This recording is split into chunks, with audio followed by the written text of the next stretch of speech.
할렐루야! 우리가 이번 주 어린이 주일로 지켰습니다.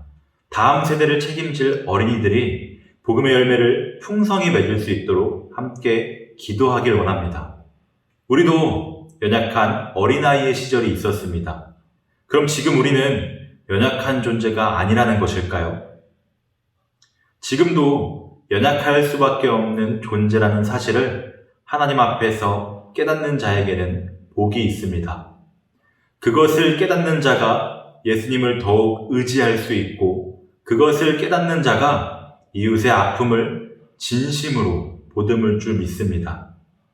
오늘은 빌립보서 4장 1절에서 7절까지의 말씀을 통하여 주 안에서란 제목을 가지고 말씀을 나누려 합니다.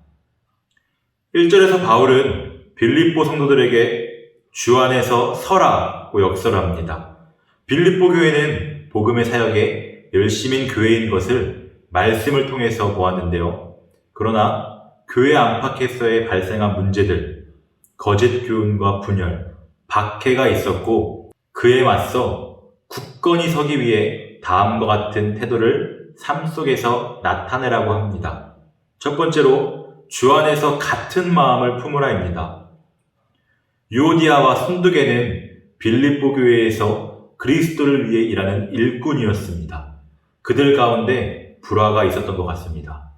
정확한 불화의 이유는 알 수 없지만 그것은 결코 사소한 문제가 아니었습니다.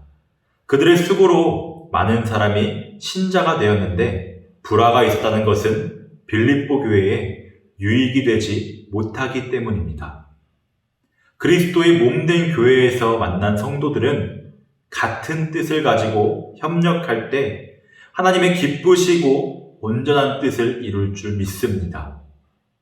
아마 유오디아나 순두계 사이에 사소한 것 때문에 불화가 있었던 것 같습니다. 둘 중 한 사람이 심각한 오류를 범해서 다툰 것은 아니었을 것입니다. 그랬으면 바울이 크게 지적을 했을 것이고요. 불화는 결코 하나님께서 원하시는 것이 아님을 알기를 원합니다. 그렇지만 우리는 불완전하여서 때로 분열, 분쟁할 수도 있습니다. 그러나 그때에 남이 먼저 해주길 바라는 것이 아니라 누가 먼저 할 것 없이 서로 돕고 힘을 합하여 하나 되고자 힘쓰는 저와 여러분이 되었으면 좋겠습니다. 두 번째로 주 안에서 항상 기뻐하고 관용을 베풀라는 것입니다. 바울은 어떻게 핍박, 감금, 죽음 등의 위협과 같은 것으로 둘러싸여 있음에도 성도들을 향해 계속 기뻐하라고 할 수 있었을까요? 바울에게 외부 상황들은 중요치 않았습니다. 자기에게 어떤 일이 일어나든지 간에 예수 그리스도께서 자기와 함께 계심을 알고 있었으므로 바울은 기뻐할 수 있었던 것입니다. 빌립보 교인들 가운데 이러한 기쁨이 있기를 원하며 편지한 것이에요. 우리에게도 마찬가지입니다. 세상이 주는 즐거움과는 비교할 수 없는 영원한 기쁨이 여기에 있습니다. 그 기쁨은 우리 스스로 만들어낼 수 있는 것이 아닙니다. 주 안에서, 즉 주님과 살아있는 교제 속에서 계속적으로 주어지는 것이며 궁극적으로 성령의 열매, 선물입니다. 기쁨은 우리에 대한 하나님의 사랑의 결과로 옵니다. 그 누구도 빼앗거나 금할 수 없습니다. 또한 기쁨으로 관용을 베풀라고 말합니다. 여기서 관용을 베풀 대상에 주목하시길 바랍니다. 모든 사람입니다. 우리가 일부 사람들에게 관용을 베풀기는 쉬울지 모릅니다. 그러나 바울은 모든 사람에 대해 관용하라고 명령합니다. 즉, 믿는 사람들뿐만이 아니라 불신자들에게도, 또한 핍박하는 사람에 대해서도 관용의 태도를 보이라는 것입니다. 공격을 받고 있을 때 맞받아치며 대적하는 방법도 있겠지만 주 안에서 관용을 베품으로 문제를 해결할 수 있습니다. 암가품하지 않고도 때릴 수 있으며 복수심 없이도 강력해질 수 있는 것입니다. 이런 것들을 바라고 하는 것은 아니겠지만요. 다시 본론으로 돌아와 바울은 교회 공동체의 하나됨을 위해 우선적으로 각 개인에게 관용이 필요함을 단호하게 명령하고 있는 것입니다. 마지막으로 염려 말고 기도하라입니다. 6절에서 7절 함께 읽겠습니다. 아무것도 염려하지 말고 다만 모든 일에 기도와 간구로 너희 구할 것을 감사함으로 하나님께 아뢰라. 그리하면 모든 지각에 뛰어난 하나님의 평강이 그리스도 예수 안에서 너희 마음과 생각을 지키시리라. 아멘. 하나님만 온전히 바라보지 못하는 것이 바로 염려입니다. 그러므로 우리는 염려가 찾아올 때 하나님께 대한 절대적인 신뢰를 회복해야 합니다.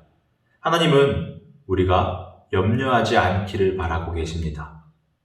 하나님은 우리에게 좋은 것을 공급해 주시며 우리의 필요를 다 알고 계시는 분입니다. 하물며 너희일까 보냐 하시는 예수님의 말씀에 귀 기울이시길 원합니다. 우리를 그 어떤 것들보다 귀하게 여기십니다. 사랑하는 성도 여러분, 우리가 걱정하는 것들 중에 실제로 일어나지도 않았는데 염려함으로 마음의 평안을 뺏겨버리는 일들이 있었을 것입니다. 염려로부터 우리의 마음을 지키길 원합니다. 그리함으로 마음의 평안을 누리는 저와 여러분이 되었으면 좋겠습니다. 그렇게 평안을 누리며 하나님을 인정하고 감사와 더불어 기도할 때 하나님께서 반드시 좋은 것으로 응답해 주실 줄 믿습니다. 말씀을 정리합니다. 하나님을 위해 굳건히 서기 위해 우리는 서로 화합하며 살아야 합니다. 그리스도에 대한 우리의 믿음의 고백으로 모든 상황에 대해 기뻐할 줄 알아야 합니다. 또한 주님 다시 오실 그날까지 모든 사람에게 열린 마음을 가지고 관용을 베풀어야 합니다. 하나님의 평강이 우리의 마음과 생각을 지키실 수 있도록 하나님을 신뢰하며 기도로 나아가야 합니다. 끝으로 바울의 끝 인사처럼 주 예수 그리스도의 은혜가 여러분의 심령에 함께 있기를 바랍니다. 한 번 더 바라옵기는 그리스도 안에서 한 형제된 우리들이 그리스도의 사랑으로 서로 안위하며 믿음의 교제를 나누기를 원합니다. 세상적인 문안이나 사귐이 아닌 그리스도의 사랑의 입맞춤으로 깊이 사랑함으로 속에서 우러나오는 진정한 사귐이 있기를 소망합니다. 주 안에서 기뻐함으로 오늘도 승리합시다.